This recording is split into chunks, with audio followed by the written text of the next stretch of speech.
다항식의 인수분해 시간입니다. 인수분해는 초등학교 때도 배웠고 중학교 1학년 때도 배웠습니다.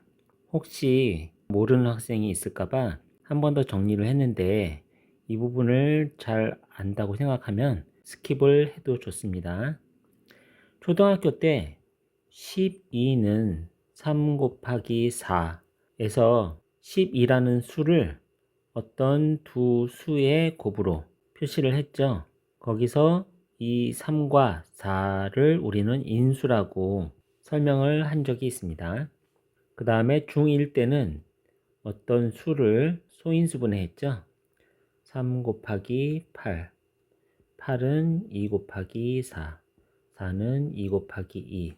그래서 이 24를 2의 3승 곱하기 3, 곱의 형태로 바꿨죠. 그랬을 때 2, 그 다음에 3은 인수가 됩니다. 인수분해는 인수로 분해하는 것, 인수로 나누는 것을 인수분해라고 합니다. 그리고 공통인수는 예를 들어서 3x제곱 더하기 6x 플러스 12라는 다항식이 있었을 때 요 3x제곱도 3 곱하기 x제곱이고 6x도 3 곱하기 2x 12도 3 곱하기 4죠. 그래서 모든 항에 공통으로 3이 들어갔어요.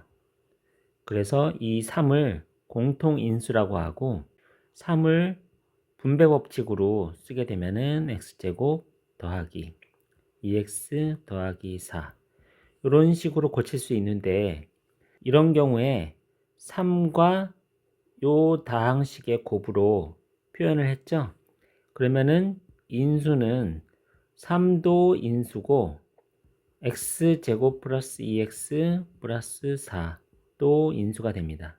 다항식도 수체계의 친구이기 때문에 이 다항식도 인수가 될 수가 있죠. 곱 형태로 표현된 겁니다.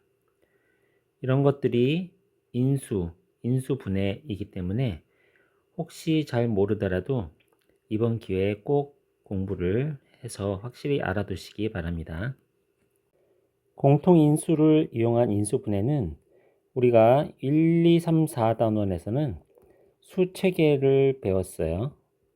유리수는 이미 2학년까지 배웠고 무리수와 실수를 배웠는데 5, 6, 7단원은 수체계가 아니라 단항식, 다항식에 대해서 배웠죠. 5단원에서 다항식의 곱셈에 대해서 배웠고 이번 단원은 다항식의 인수분해를 배우는 시간입니다. 인수분해는 1학년 때 다 배웠지만 다항식의 인수분해이기 때문에 좀 더 복잡하죠. 이렇게 다항식의 경우에 다항식의 모든 항에 똑같은 인수가 있을 때 그 인수를 분배 법칙을 이용해서 이렇게 표현을 한다고 해봅시다. 이렇게 표현을 했어요. 그러면은 이것 자체로 m 곱하기 이 다항식 꼴로 되어 있기 때문에 이것이 서로 다 인수죠. m도 인수고 a 더하기 b라는 다항식도 인수예요. 그래서 자연스럽게 인수분해가 된 거죠. 이것이 공통인수를 이용한 인수분해예요. 전에는 다항식에 대한 인수분해를 시도하지 않았기 때문에 본 적이 없었겠지만 이제 우리는 수체계도 실수까지 배웠고 단항식과 다항식도 복잡한 연산까지 거의 다 할 수 있게 됐어요. 다항식의 곱셈을 배우고 자연스럽게 다항식의 인수분해도 지금 배우고 있는 거죠.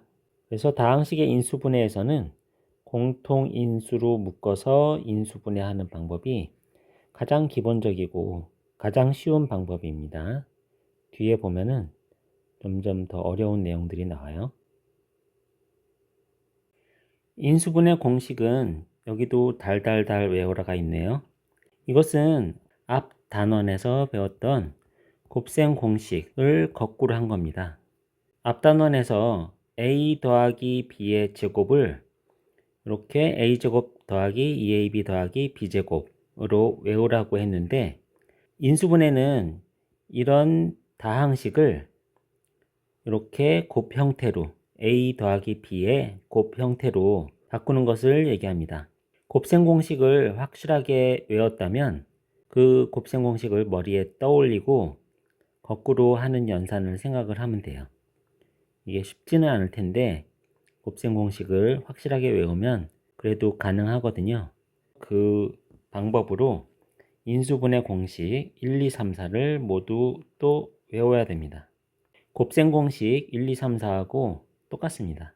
그래서 인수분해 공식 1, 2, 3은 곱셈 공식을 거꾸로 하는 것으로 설명을 하도록 하고, 인수분해 공식 4의 경우 잠깐 설명을 드리면, 인수분해 해야 될 다항식이 이렇게 있을 때 요거와 요거의 곱이 요것이 돼야 되고, 요것과 요것의 곱이 요게 돼야 됩니다.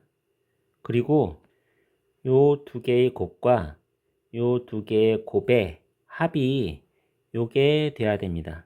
복잡하죠? 이렇게 됐을 때 요 인수와 요 인수 두 개의 곱이 이렇게 인수분해 되는 거죠. 복잡한가요? 다시 한번 설명드리면 지우고 다시 설명을 드릴게요. 이 다항식을 인수분해할 때 두 개의 곱이 이것이 돼야 되고, 요 두 개의 곱이 이것이 돼야 되고, 이렇게 교차한 것들의 곱의 합이 이게 되어야 요것과 요것이 이렇게 인수분해 되는 것입니다. 이게 쉽지가 않습니다. 자꾸 연습해서 익숙하게 만들어야 돼요. 곱셈 공식보다 요 인수분해가 훨씬 더 어렵기 때문에 자꾸 연습을 하셔야 됩니다. 특별한 방법이 있는 게 아니라 연습을 많이 하셔야 돼요.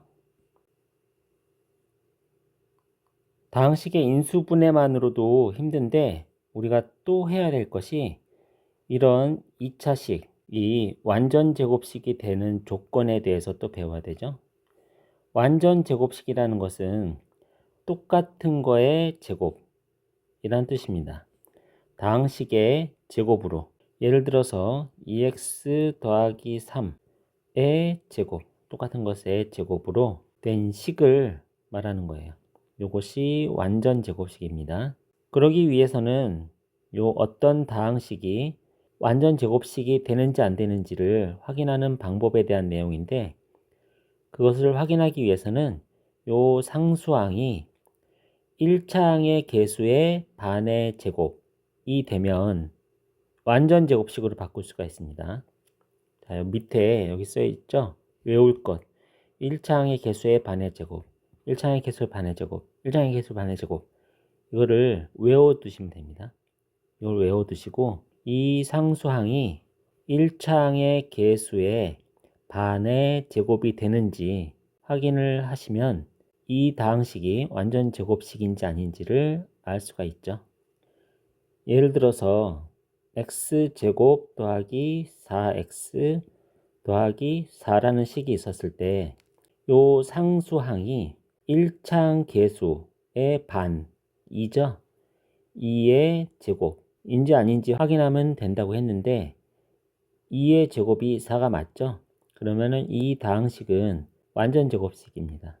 또 비슷한 예로 x제곱 더하기 4x 더하기 6, 이 6 같은 경우에 1차항의 개수의 반, 2의 제곱하고 다르잖아요. 그러면은 이 다항식은 완전 제곱식이 아니죠. 이 다항식을 완전 제곱식으로 만들려면은 x제곱 더하기 4x 더하기 4로 하고 또 2가 남아요.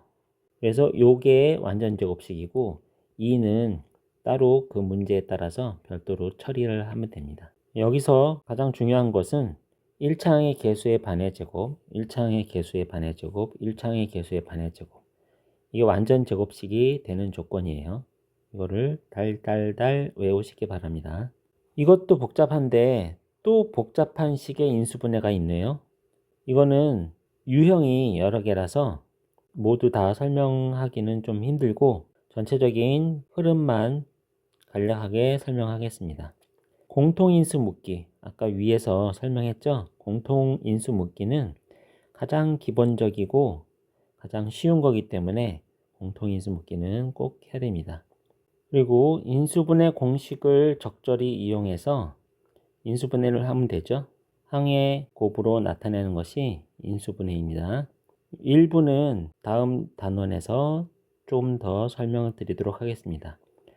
치환을 이용한 인수분해도 유형으로 많이 나오는 문제인데 일단 여기서는 이런 흐름만 소개를 하고 상세한 거는 다음 단원 또는 유형 문제를 풀 때 적용하시면 되겠습니다. 인수분해 설명을 모두 마쳤는데 곱셈 공식과 인수분해는 특별한 방법은 있는 것이 아니라서 연습을 많이 하셔야 잘 할 수 있겠습니다.